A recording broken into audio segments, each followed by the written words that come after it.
Hello again, and how are we all? Right, so apparently there is another Godzilla trailer, and I don't normally do multiple reactions to multiple trailers, but in this case, excuse me, I just had a drink. As I was saying, I do apologise.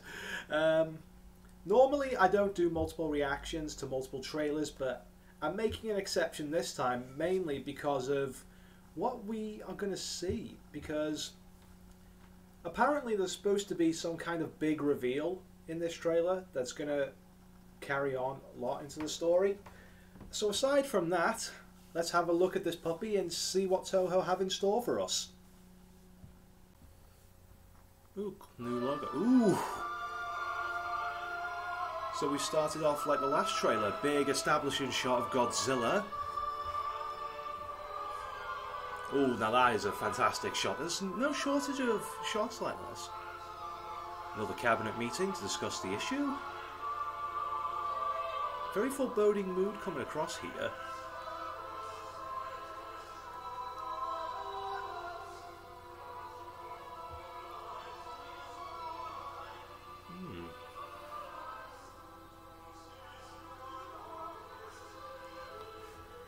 Now I know I've seen her before. Oh, hello!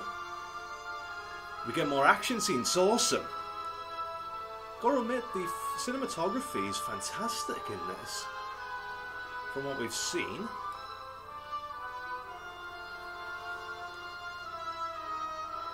Oh, this is fucking awesome. This is probably the best cinematography a Godzilla movie's ever gotten. Well, Toho anyway. Oh my god, the nighttime scene is going to look amazing. Oh. Now, that roar specifically is from Godzilla vs. Biollante from 1989, I believe. Alright, so what's this big reveal meant to be? What the hell? What the shit? I've got to... hang on, what? Oh my god. His atomic breath is freaking purple. Seriously, that's for real. Alright, that's definitely new. My god. Okay, so, first reaction, god damn. We're gonna have a lot to discuss here. So not only did we get a longer trailer, but we got a little bit more in terms of action, which is one of the things that lacked in the last trailer. They wanted to go with a more somber direction. So quick thoughts on the trailer before I begin to break things down a little bit. Overall, I have to admit the choice of music this time, it's not a sense of awe. There's no sense of awe. They're going with a more somber approach to it. We definitely get more of a showcase of Godzilla, because if I remember right, we only saw him at the beginning roaring his tail, and that one scene where the tanks and the helicopters are all bombarding him, so we got a slight extension of that sequence, and a bit more of the build-up into it. Now, breakdown time. So here we begin with the breakdown, and our first shot of the trailer is a low angle looking up at Godzilla. Now, this is mainly to establish the overarching threat and to make him look as intimidating as possible. Something that stands out is the fact that they don't hide his eye, which kind of introduces an air of unpredictability to this particular shot, because in a way this kind of works to the film's advantage. It's like, it was mentioned that this was a completely different continuity. It's not going from Godzilla 1954 or any previous movie. It's a standalone movie. So Godzilla's come to Japan for the first time, and they've done this simply to kind of make it an unpredictable force of nature sort of thing. To anyone who has of course watched a kaiju movie, the scene you're currently looking at shouldn't be anything new. You know, monsters come to town, people are frightened, they're running in all directions. Classic, iconic sequence. And, well, it's run of the mill, let's be honest. Now, this shot mainly works to emphasize Godzilla's size and, of course, that massive tail. Now, just to give my 2 pennies worth on this one, the size of the tail isn't real. Well, it is the longest tail of any Godzilla look that has ever come. If I remember right, it's mainly... Well, the reason why Godzilla's tail is so long is mainly to act as a counterbalance. If I remember right, he's going to be roughly the same weight class as Legendary's Godzilla, which, if I remember right, was over 9,000 tons. And with his increased size, to be honest, I think it just works as a counterbalance. But it's mainly the length people are banging on about. But if they look at any previous Godzilla, particularly the Millennium series, they'll notice that the tail has always been longer than the actual body. It's only this time they've kind of gone to an extreme with it. So I can kind of understand where people are coming from here. Now, I just want to say before I go into any kind of analysis on this one, I absolutely adore this scene. This panoramic wide-angle shot of, you know, you've got the cityscape similar to what we got in the previous trailer, but of course now we have Godzilla. Again, this is mainly to emphasize just how big of a threat he is. And personally, this is one of the most breathtaking sequences of the entire trailer. I guess this is sort of a satellite eye view that we're obviously going to see in the meetings or the boardrooms of our human characters, and basically how are we going to deal with this sort of thing. Now, one of the highlights of this trailer for me are these action sequences.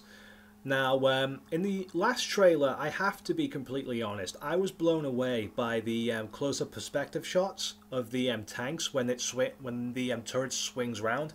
It looks like we're going to be getting a lot of that type of cinematography here in Shin Gojira. Or, actually, that's a thought. It's not going to be Godzilla Resurgence in the official English title. It's now been announced that it's going to be just Shin Godzilla, which, outside of its original Japanese meaning, it makes absolutely no sense. Anyway, getting back on point. So we're going to get a lot of these perspective level shots, I think. And ultimately, it's to get you right in the thick of the action. Now, personally, like I say, I absolutely adore cinematography like this. I have to be blunt. This is kind of reminiscent of something that the director Hideaki Anno has done before, specifically with Neon Genesis Evangelion, because a lot of the cinematography that we see of this kind is definitely reminiscent of some of the angles used in, I believe, the third Angel fight. If I don't quote me on the name, I believe it was called Sachiel, the giant humanoid that we see in episode 1 of the animated series. Definitely a callback to that, or at least a nod to the director's previous work.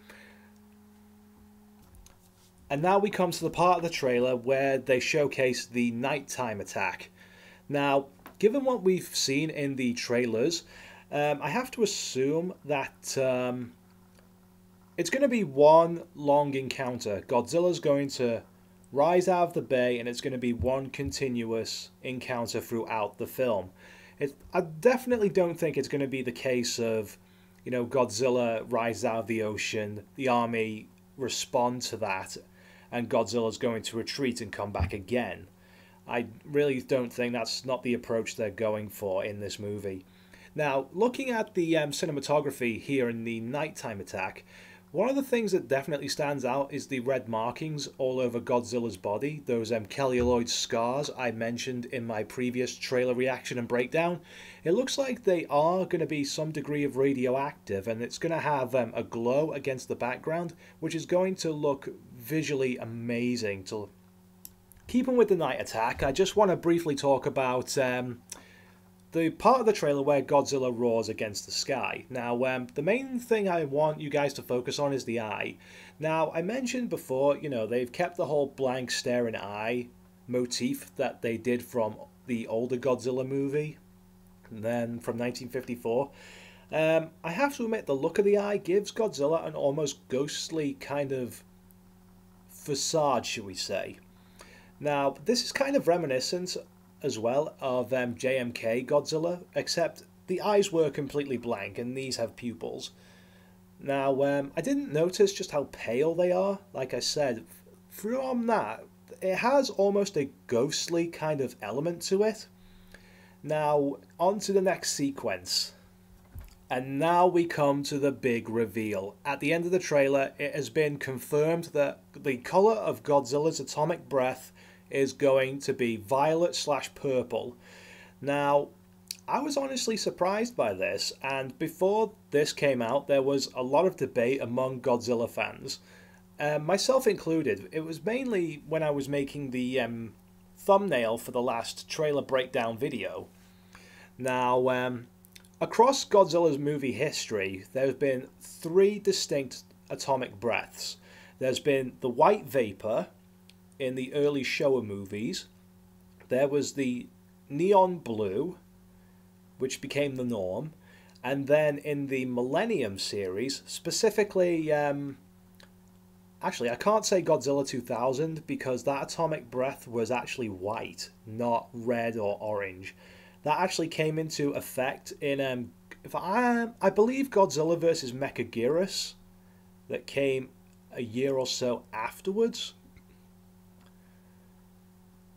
Now, to touch on to the purple breath. Now, I was open to the idea of a new colour atomic breath.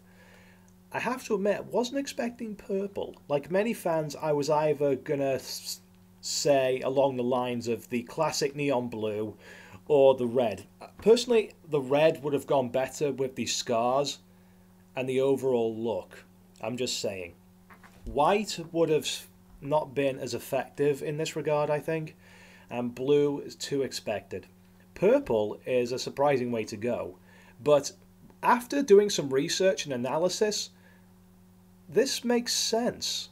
Allow me to explain. So, the significance of the purple breath, after doing a little bit of research, goes a little something like this. So, the meaning of purple in Japan is it's a very imperial colour. It represents wealth and royalty, which is a kind of nod to Godzilla's title as the King of the Monsters. It's also the colour for death in Japanese culture. And after doing some further research, it's also supposed to represent anger, and apparently purple is the colour that represents the highest danger level of radioactivity in the radiation colour code.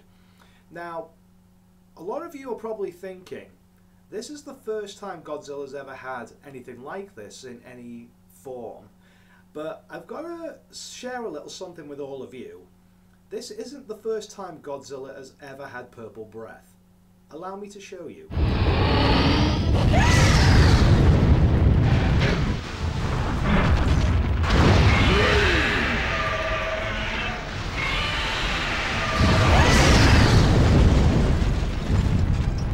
So from that clip of Godzilla Save the Earth, the idea of Godzilla having purple atomic breath has definitely been explored before, but only as a final attack, a rage attack in the game in question.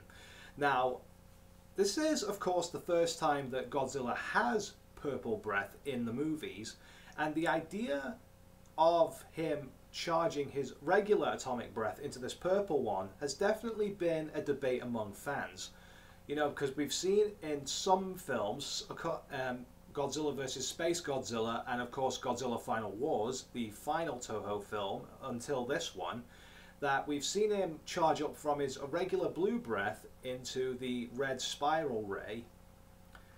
The idea has definitely been debated, but here in Godzilla Resurgence, purple is the new blue, is all I can say. It's definitely going to be, I think, the most powerful and destructive atomic breath. We may get some after effects as well, in the same respect that Godzilla is radioactive and he spreads radioactive fallout essentially wherever he goes, and this atomic breath is going to be an extension of that, because they really are going with the kind of horror death motif as well as the overall look. So that's basically my 2 cents on the purple atomic breath. One, I kind of like it, but I still personally think the red atomic breath would go better with what we get in terms of Godzilla's look. But it's going to be interesting to see this in the movie and ultimately how powerful and destructive it's going to be. It's definitely going to be striking because in that trailer when we first see it charge up, I really think that's definitely the first time in the film we're going to see it from that point. There's also some more information regarding Shin Gojira, but I'm going to leave that for another video. So there we have it, guys. That's my thoughts and opinions on the second and last Godzilla trailer we get before the film comes out in about 5 days' time. So once again, people, thank you very much for watching, and until next time, see ya!